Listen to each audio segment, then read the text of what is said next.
চাকরি প্রার্থীদের মিছিল ধর্মতলায়। শুক্রবার কলকাতার রাজপথে ফের চাকরি প্রার্থীদের মিছিল। বঞ্চিত চাকরি প্রার্থীরা রাস্তায় নামবে নিয়োগের দাবিতে।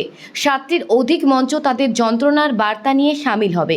প্রতীকী ফাঁসির মঞ্চ তৈরি করা হবে। কলেজ স্কোয়ার থেকে শহীদ মিনার পর্যন্ত হবে মিছিল। শুরু হবে কিছুক্ষণের মধ্যেই। প্রতিটি পার্থ চট্টোপাধ্যায় এর মানিক ভট্টাচার্যের ফুসপুত্তলিকা নিয়ে মিছিলে নামেন চাকরি প্রার্থীরা।